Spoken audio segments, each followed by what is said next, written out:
অতঃপর লাখুল দুরূদ বিশ্বমানবতার সাইয়্যিদুল কওমাইন শফিউল মুজরিমিন খাতামুন নবিয়্যিন রাহমাতুল লিল আলামিন হযরত মুহাম্মদুর রাসূলুল্লাহ সাল্লাল্লাহু আলাইহি ওয়াসাল্লাম।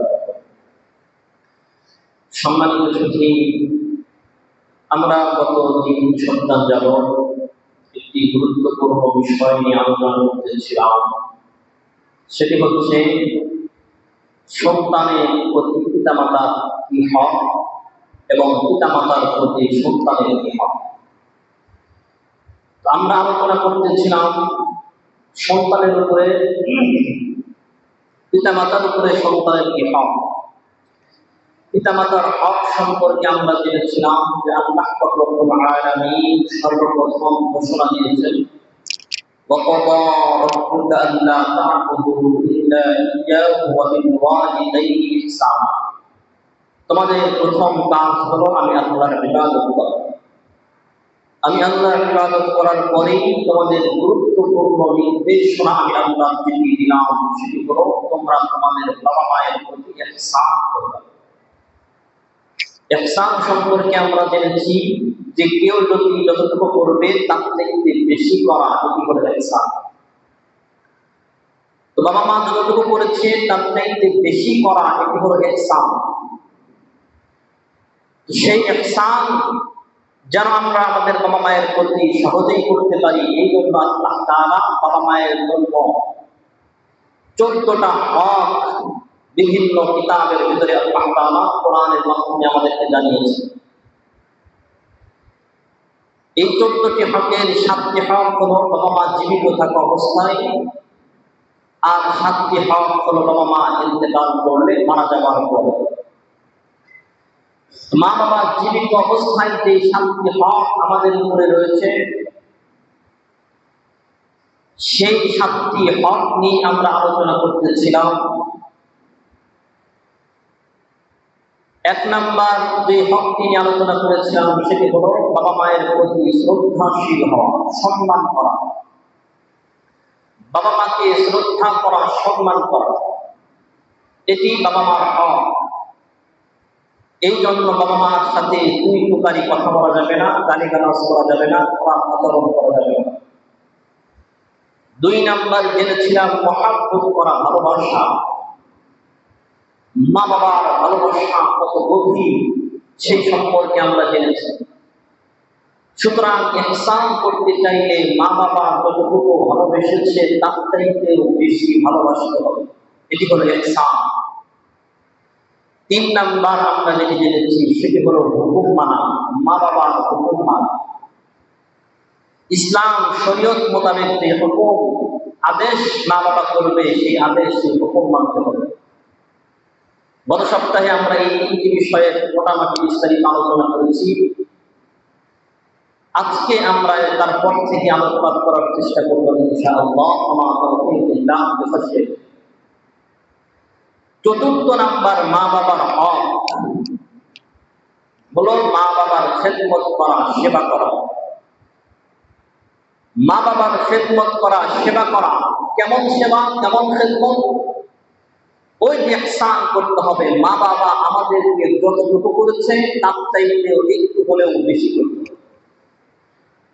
তাহলে মা বাবা আমাদের জন্য কত কিছু করেছে, তার চাইতে একটু হলে বেশি করতে হবে। এটা হলো ইহসান, খেদমতের ক্ষেত্রেও ইহসান করতে হবে।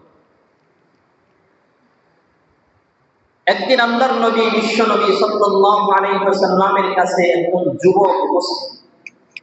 হাদিসের একটি ঘটনা, হাদিসের ভিতরে আছে। তো সেই যুবক তার বাবার বিরুদ্ধে অভিযোগ নিয়ে বিশ্ব নবীর দরবারে এসেছেন। বিশ্ব নবীকে ডাকতে বলেন, ইয়া রাসূলুল্লাহ, ইয়া হাবিবাল্লাহ, আমার বাবা আমার সম্পদ আমাকে না বলেই খরচ করে। এটা হলো তার অভিযোগ তার বাবার ব্যাপারে, যে আমার সম্পদ আমার বাবা আমাকে না বলেই খরচ করে। এই ব্যাপারে বিশ্বনবী সাল্লাল্লাহু আলাইহি ওয়াসাল্লামের কাছে অভিযোগ নিয়েছেন। তো বিশ্বনবী সাল্লাল্লাহু আলাইহি ওয়াসাল্লাম একজন সাহাবীকে প্রেরণ করলেন, যাও তার বাবাকে ডেকে নিয়ে আসো। তো সেই সাহাবী তার বাবার কাছে গেল, গিয়ে বলল, তোমাকে বিশ্বনবী সাল্লাল্লাহু আলাইহি ওয়াসাল্লাম ডেকেছেন, স্মরণ করেছেন। তো সে একটু অবাক যে এই অসময়ে বিশ্বনবী কেন স্মরণ করলেন, কোনো ঘটনা ঘটেছে কিনা। তখন সেই সাহাবী বলল যে তোমার সন্তান তোমার বিরুদ্ধে অভিযোগ নিয়ে এসেছে।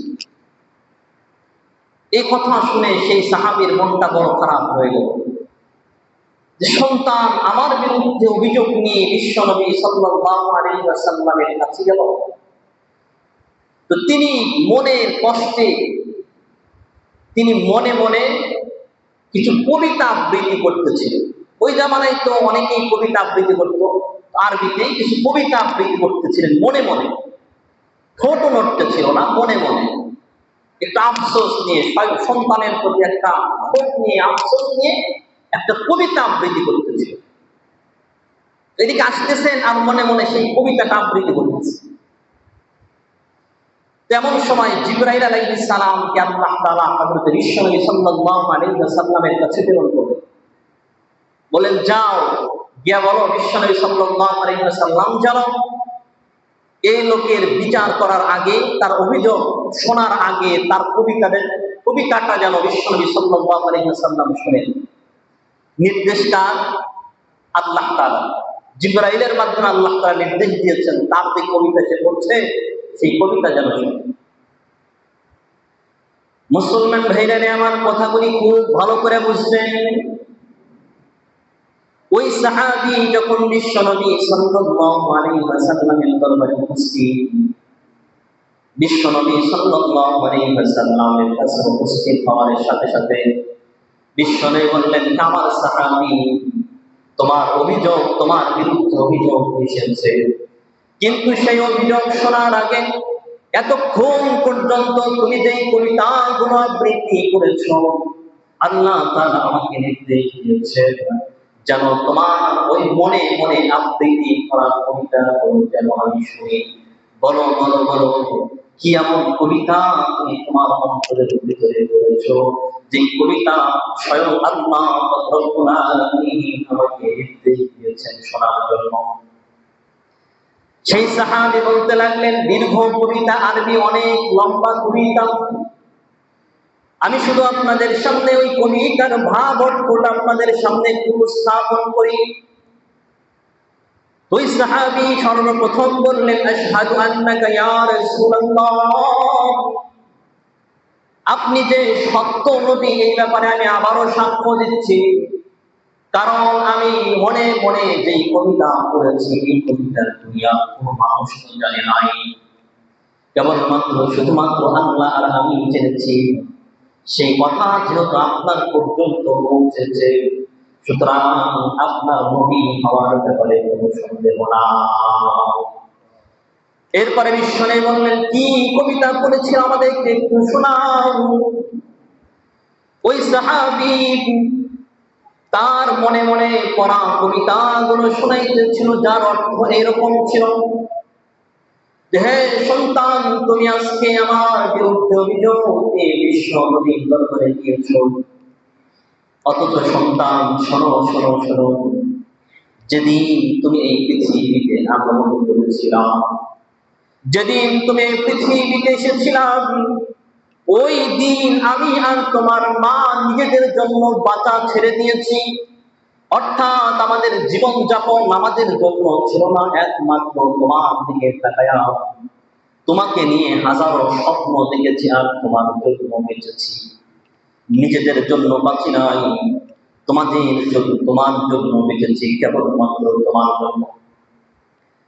শুধুমাত্র কেবলমাত্র তাই নয়, তুমি যখন ছোট্ট সন্তান, খাবার খাইতে পারো না, দুনিয়ার কোন খাবার খাইতে পারো না, নিজের হাতে খাবার উঠায়া খাওয়ার মতো শক্তি, সামর্থ্য, ক্ষমতা তোমার নাই, আমি বাবা আর তোমার মা তোমার খাবার গুলো তোমার মুখে তুলে দিয়েছিলাম। আমাদের বড় আশা ছিল যে আমরা যখন বৃদ্ধ হয়ে যাব, আমরা যখন নিজের হাতে খাবার গুলো খাইতে পারবো না, তখন তুমি সন্তান আজকে তোমাকে যেমন খাবার গুলো খাওয়াইলাম, তুমি সন্তান বৃদ্ধ অবস্থায় আমাদেরকে এইভাবে খাবার খাওয়াইয়া দিবা। এই সন্তান, তুমি হাঁটতে পারতে না, চলতে পারতে না, আমি বাবা তোমাকে হাত ধরে ধরে হাঁটা শিখিয়েছি। মনে বড় আশা ছিল তোমাকে যেভাবে আমি হাঁটাইতেছি, হাত ধরে ধরে আঙ্গুল ধরে ধরে তোমাকে যেমন হাঁটানো শিখলাম, হাঁটাইলাম, এমন একটা সময় আসবে যখন আমরা বৃদ্ধ হয়ে যাবো, হাঁটতে পারবো না, তখন তুমি আমাকে হাত ধরে ধরে হাঁটাইবা। হ্যাঁ সন্তান, এইভাবে তোমার জন্য আমরা সারাদিন কষ্ট করে সন্ধ্যার সময় যখন খাবারের সময় হলো, তাকায়া দেখি খাবারের কোনো ব্যবস্থা নাই, পকেটে হাত দিয়ে দেখি অল্প কিছু সম্পদ। এখন তোমার খাবারের ব্যবস্থাই করবো নাকি আমাদের খাবারের ব্যবস্থা করবো? একটানা 2 দিন 3 দিন পর্যন্ত না খেয়ে থেকেছি, কিন্তু সন্তান তোমাকে একটা বেলা না খেয়ে থাকতে দেই সন্তান। এইভাবে তুমি যখন আস্তে আস্তে বড় হইতেছিল, তোমার ভিতরে যৌবন আসতেছিল, আর আমার ভিতরের যৌবন আস্তে আস্তে চলে যাইতেছিল। তোমাকে সামনে রেখে আমার জীবনের সব কাজ আমি করেছি, আমার যৌবনকে হারিয়েছি সন্তান। তোমার দিকে তাকায়া তোমার স্বপ্ন পূরণ করতে গিয়ে আমি আমার যৌবন হারিয়েছি। আস্তে আস্তে আমার যৌবন শেষ হয়ে গেছে, আমার কোমরটা আল্লাহ তাআলা বৃদ্ধ হওয়ার কারণে পাকা করে দিয়েছে। আর তার বিনিময়ে সন্তান তোমাকে আল্লাহ তাআলা যৌবন দিয়ে তোমার এই কোমরটাকে আরো শক্ত করে দিয়েছে। আস্তে আস্তে যত বয়স হয়েছে, আমার হাত পা অবশ হয়ে গেছে, হাতগুলো কাঁপা শুরু হয়ে গেছে, কিন্তু সন্তান তোমার হাতের ভিতরে শক্তি আল্লাহ তাআলা দিয়েছেন। ও সন্তান, চিন্তা করো, একটা সময় তোমার এই হাতের ভিতরে শক্তি ছিল না, খাবারের মতো শক্তি ছিল না, পায়ের ভিতরে চলার মতো শক্তি তোমার ছিল না। আমি বাবা যদি তোমাকে না হাঁটাইতাম তুমি হাঁটতে পারতে না। আমি বাবার মা যদি তোমাকে না খাওয়াইতাম তুমি খাইতে পারত না। ওই সময় তোমাকে তোমার একমাত্র সাহারা হয়েছিলাম আমি আর তোমার মা। অথচ আজকে তাকায়া দেখো, তুমি সুখান্তির অধিকারী হয়েছ, তোমার যৌবন পূর্ণতা পেয়েছে, তোমার পায়ে শক্তি এসেছে, তোমার হাতে শক্তি এসেছে, নিজের পায়ে দাঁড়িয়েছ, নিজে কামাই করে নিজে অনেক প্রতিষ্ঠিত হয়ে গেছো। আজকে আর বাবার দরকার হয় না, মায়ের দরকার হয় না। আজকে হাঁটতে গেলে বাবার প্রয়োজন হয় না, আজকে খাইতে গেলে মায়ের প্রয়োজন হয় না। ও সন্তান, বড় আশা ছিল যে বৃদ্ধ অবস্থায় যখন আমরা খাইতে পারবো না, বৃদ্ধ অবস্থায় যখন হাঁটতে পারবো না, বৃদ্ধ অবস্থায় যখন চলতে পারবো না, তোমাকে যেমন তোমার পায়খানা প্রস্রাব যেমন আমরা পরিষ্কার করেছি, এই বৃদ্ধ অবস্থায় তুমি আমাদের পায়খানা প্রস্রাব পরিষ্কার করবা, আমাদের খেদমত করবা, আমাদেরকে খাওয়াইবা, আমাদেরকে ধরে ধরে হাঁটাইবা। হায় রে সন্তান, বড় আফসোস নিয়ে বলতে হয়, এত কিছু তোমার জন্য করলাম রে সন্তান, কিন্তু সেই সন্তান এত কিছু করার কি অবদান তুমি দিলাম যে আজকে আমার বিরুদ্ধে অভিযোগ ইয়া বিশ্ব নবী সাল্লাল্লাহু আলাইহি ওয়াসাল্লামের দরবারে এসেছে। ওই সাহাবী চোখের পানি ছেড়ে কবিতাগুলো যখন আবৃত্তি করতেছিলেন, হায় হায়, আমি তো আপনাদেরকে অত সুন্দর করে বলতে পারবো না, কিন্তু যেভাবে বিশ্ব নবী সাল্লাল্লাহু আলাইহি ওয়াসাল্লামের সামনে ওই সাহাবী উপস্থাপন করতেছিলেন, বিশ্ব নবী সাল্লাল্লাহু আলাইহি ওয়াসাল্লামের চোখ দিয়ে ঝরঝর করে পানি পড়া শুরু হয়ে গেল। বিশ্ব নবী জীবনে কখনো বাবার চেহারা দেখেন নাই, বাবার মহাব্বত ভালোবাসা কেমন বিশ্ব নবী সেদিন বলেন, আমি সেদিন শতককে তার কবিতার ভিতরে লিখেছিলাম। তার ওই কবিতার মাধ্যমে সে যেভাবে ব্যক্ত করেছিল আমি দেখেছিলাম একজন বাবা তার সন্তানের কি মহাব্বত, কি ভালোবাসা আমি ওই দিন দেখেছি। বিশ্ব নবী সাল্লাল্লাহু আলাইহি ওয়াসাল্লাম কিতাবের ভিতরে লেখে, রাসূল কান্না করতে করতে রাসূলের দাড়ি মুবারক পর্যন্ত ভিজে গিয়েছে।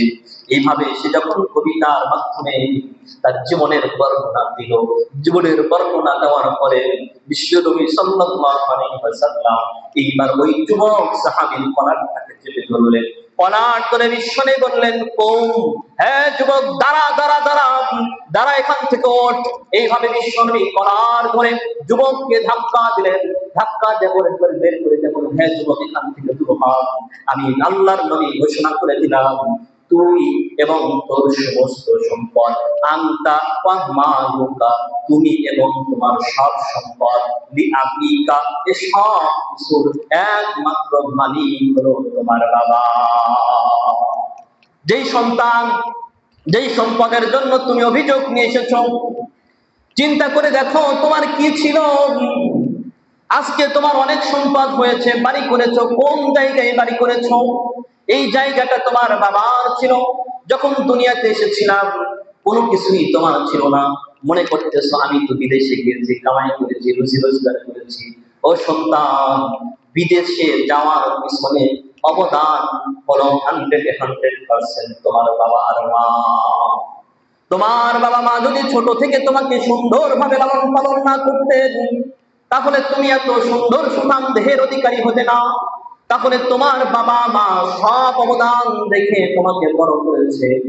এখন বাবা মা বৃদ্ধ হয়ে গেছে, এখন বাবা মায়ের বিরুদ্ধে অভিযোগ নিয়ে গেছো, সমাজের নেতাদের কাছে অভিযোগ নিয়ে গেছো, বিভিন্ন জায়গায় অভিযোগ করে বেড়াও। হাই হাই সন্তান, তোমার তো উচিত ছিল বাবা মা তোমার জন্য যা করেছে তার চাইতেও বেশি করা। এটি হলো আল্লাহ পাক রব্বুল আলামিনের নির্দেশ। মুসলমান ভাইরা রে আমার, শুধুমাত্র তাই নয়, হাকিমুল উম্মাত আশরাফ আলী থানভী রাহমাতুল্লাহি আলাইহি বলেন, কোরআন হাদিস গবেষণা করলে পাওয়া যায়, একজন সন্তান যদি বাবা মার খেদমত করে, যদি বাবা মার সেবা যত্ন করে, আর বাবা মা যদি তার প্রতি সন্তুষ্ট থাকে, তাহলে আল্লাহ পাক রব্বুল আলামিন দুনিয়াতেই তাকে 5টা পুরস্কারে পুরস্কৃত করবেন। দুনিয়াতে আল্লাহ তাআলা এই 5টা পুরস্কার তাকে পৌঁছায়া দিবেন।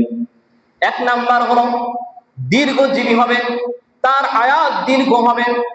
দেখবেন একজন মা, একজন সন্তান যখন জন্মগ্রহণ করে, জন্মগ্রহণ করার পর থেকে নিয়ে মা যখন সেই সন্তানের জন্য দোয়া চাই, দোয়া চাইলেই এই দোয়া চাই যে একটু দোয়া করে আমার সন্তানটা যেন দীর্ঘজীবী হয়, আমার সন্তান যেন অনেক হায়াত পায়, আমার চুলের পরিমাণ হায়াত যেন আল্লাহ তাআলা আমার সন্তানকে দেয়। আবার অনেক মা এরকম আছে, হে আল্লাহ, আমার হায়াত কেটে নিয়ে হলেও তুমি আমার সন্তানকে দীর্ঘ হায়াত দান করো। যদি একটা ছোট্ট নবজাতক বাচ্চাকে দেখতে যান মিষ্টি নিয়ে, টাকা পয়সা নিয়ে, দেখবেন মা বলবে মিষ্টির দরকার নাই, টাকা পয়সার দরকার নাই, তুমি একটু দোয়া করিও যেন আমার সন্তানটা দীর্ঘজীবী হয়, আমার সন্তানটা যেন সুস্থতার সাথে নেক হায়াত, দীর্ঘদিন হায়াত পায়। তো মা বাবা এত দোয়া, এত দোয়া, এই মা বাবার দোয়া মা বাবা যদি শেষ পর্যন্ত সন্তুষ্ট থাকে, বিশ্বনবী সাল্লাল্লাহু আলাইহি ওয়াসাল্লামের বিভিন্ন হাদিস এবং কোরআন হাদিস থেকে জানা যায় যে এই মা বাবার দোয়ার বরকতে আল্লাহ পাক রব্বুল আলামিন সেই সন্তানকে দীর্ঘজীবী করে দেয়। তাহলে 1 নাম্বার পুরস্কার হলো দীর্ঘ হায়াত পাবে, দীর্ঘজীবী হবে। 2 নাম্বার, বিভিন্ন ধরনের বড় ধরনের কোন বালা মুসিবত আসলে মা বাবা যদি দোয়া করে, দোয়া করার সাথে সাথে ওই বালা মুসিবত দূর হয়ে যায়। মনে করেন একজনের জন্য আল্লাহ তাআলা তার অপরাধের জন্য কোন একটা আযাব নির্দিষ্ট করেছেন যে তার মাথার উপরে বজ্রপাত পড়বে, বজ্রপাত। সাহাব করে একজন ফেরেশতা সেই বজ্রপাত নিয়ে আসতেছে, তার আযাব। এমন সময় মা 2টা হাত তুলে দোয়া করতেছে, আল্লাহ, সন্তানটা বাহিরে গেছে, আকাশের অবস্থা ভালো না, আমার সন্তানটাকে সুস্থভাবে ফিরে নিয়ে আসো। দোয়া করার সাথে সাথে ওই যে আযাব আর গজব, এই গজবের ভিতরে পর্দা পড়ে যায়। ওই গজবটা, ওই ঠাটা বা বজ্রপাতটা মানুষের তার সন্তানের মাথার উপরে না ফেলে আল্লাহ বলে, ও ফেরেশতা, যাও যাও যাও, কোন একটা গাছের মাথার উপরে ওই বজ্রটা ফেলে দাও। এইভাবে মা বাবার যদি দোয়া থাকে, মা বাবার দোয়ার মাধ্যমে বড় বড় মুসিবত থেকে বাঁচা যায়।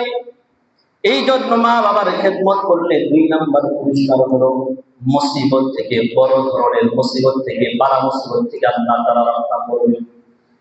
তিন নাম্বার, আল্লাহ তাআলা ইজ্জত আর সম্মান এই দুনিয়াতে দিবেন।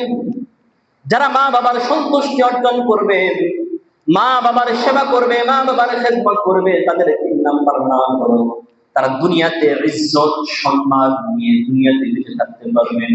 যারা মা বাবার সম্মান করবে আর যারা মা বাবার সাথে দুর্ব্যবহার করবে, অসম্মান করবে, অসন্তুষ্টি দিবে, তারা জীবনে মৃত্যুর আগে একবার হলেও লাঞ্ছিত অপদস্থ হয়ে তারপরে দুনিয়া থেকে বিদায় নিয়ে চলে যাবে। তিন নাম্বার হলো ইজ্জত সম্মান। চার নাম্বার, যেই সন্তান মা বাবার জন্য মা বাবার সেবা করবে, ওই সন্তানকে আল্লাহ তাআলা অবশ্যই আল্লাহ তাআলা তাকে দিয়ে হজ করাইবেন, জিয়ারত করাবেন, জিয়ারতে কাবা করাবেন, হজ অথবা উমরা ওই সন্তানকে দিয়ে আল্লাহ তাআলা অবশ্যই করাবেন, সন্তান যত গরীব হোক না কেন। পাঁচ নাম্বার, যেই সন্তান মা বাবার খেদমত করবে, ওই সন্তান মৃত্যুর সময় ওই সন্তানের জন্য আল্লাহ বলেন তানাজ্জালুল মালাইকা তাতানাজ্জালু আলাইহিমুল মালাইকা। মৃত্যুর সময় চতুর্দিকে যখন শয়তানরা যখন তার ঈমান হরণ করার চেষ্টা করবে, তখন আল্লাহ তাআলা ফেরেশতা পাঠিয়ে দিবেন। ফেরেশতা এসে বলবে আল্লাহ তাখাফু ওয়া লা তাহজানু, আল্লাহ তাখাফু ওয়া লা তাহজানু, তোমার কোনো ভয় নাই, তোমার কোনো টেনশন নাই, তোমার মা বাবার দোয়া তোমার সাথে আছে, তোমার কোনো ভয় নাই, টেনশন নাই। আল্লাহ তাখাফু ওয়া লা তাহজানু ওয়া আবশিরু বিল জান্নাতি আল্লাতী কুনতুম তুআদুন ওয়াবশিরু বিল জান্নাহ, জান্নাতের সুসংবাদ গ্রহণ করো। এই মুহূর্তে তোমাকে জান্নাতের সুসংবাদ দেওয়া হলো। কেমন জান্নাত? ওয়াবশিরু বিল জান্নাতি আল্লাতী কুনতুম তুআদুন, যে জান্নাত হবে চিরস্থায়ী জান্নাত, যে জান্নাত হবে চিরদিনের জান্নাত, যে জান্নাত হবে চিরসুখের জান্নাত, ওই জান্নাতের সুসংবাদ গ্রহণ করো। এই কথা বলার সাথে সাথে তার জবান দিয়ে কালেমা উচ্চারিত হওয়া শুরু হবে। কালেমা পড়তে পড়তে দুনিয়া থেকে ঈমান নিয়ে কবরের জগতে রওনা হয়ে যাবে। মুসলমান ভাইরা আমার, এই জন্য মা বাবার খেদমত করলে পাঁচটা লাভ দুনিয়াতে আল্লাহ তাআলা দিবেন। তাহলে মা বাবার হক চার নাম্বার আমরা জেনেছিলাম, খেদমত করা। পাঁচ নাম্বার হলো মা বাবার প্রয়োজন পূর্ণ করা। এটা হলো মা বাবার হক। কেমন প্রয়োজন পূর্ণ করা?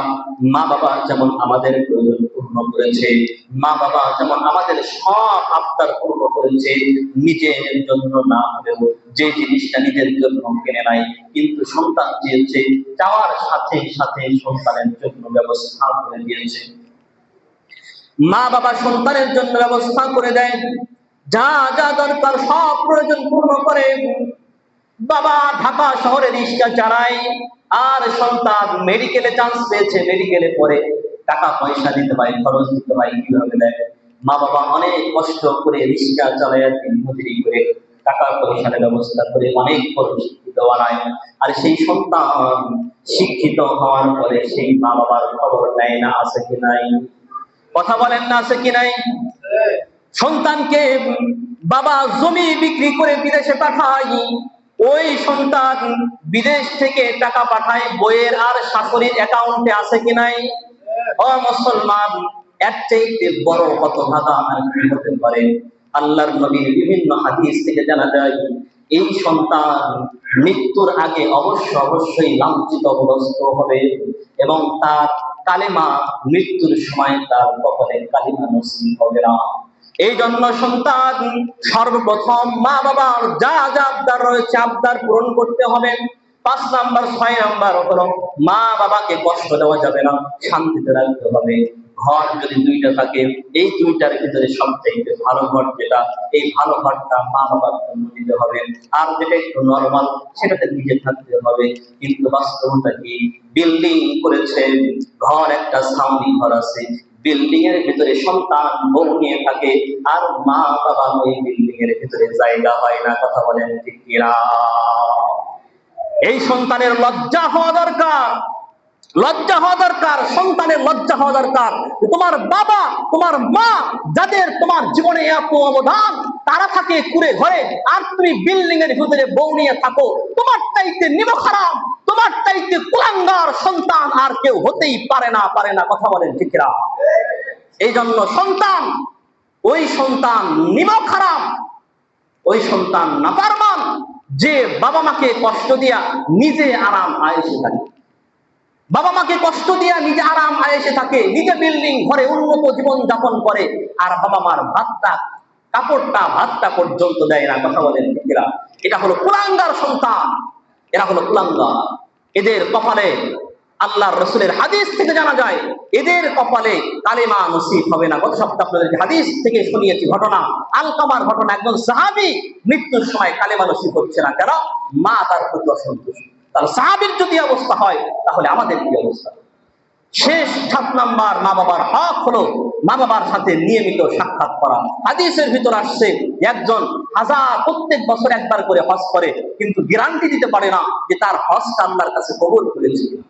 বিশ্বনবীর হাদিস, আল্লাহর নবী বলেন, আমি গ্যারান্টি দিলাম, একজন সন্তান যদি তার মা বাবার প্রতি যদি নেক নজরে একবার তাকায়, তাহলে আমি আল্লাহর নবী গ্যারান্টি দিলাম আল্লাহ তাআলা তাকে কবুল হজের সওয়াব আল্লাহ তাআলা তার আমল নামায় দিবেন।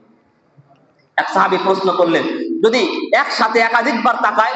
আল্লাহর নবী বললেন, একাধিকবার তাকালে একাধিকবারই দিবে, যতবার তাকাবে ততবারই দিবে। এমন সম্পদ আমাদের মা বাবা, অথচ হাই ওরা কপাল, আজকে সেই মা বাবাকে কষ্ট দিচ্ছে, আজকে সেই মা বাবার খোঁজও রাখে না, দেখা করা তো দূরের কথা, খোঁজ রাখে না। কথা বলেন। এই জন্য মা বাবার প্রতি মুহাব্বত, ভালোবাসা, খেদমত, এগুলো আমাদেরকে করতে হবে। মা বাবার হক আদায় করতে হবে, না হলে দুনিয়াতেও ঠেকতে হবে, পরকালে তো ঠেকতে হবেই, দুনিয়াতেও ঠেকতে হবে, দুনিয়াতেও বড় বড় বিপদের সম্মুখীন হতে হবে। আল্লাহ তাআলা আমাদেরকে বুঝার তৌফিক দান করেন, মা বাবার হক আদায় করার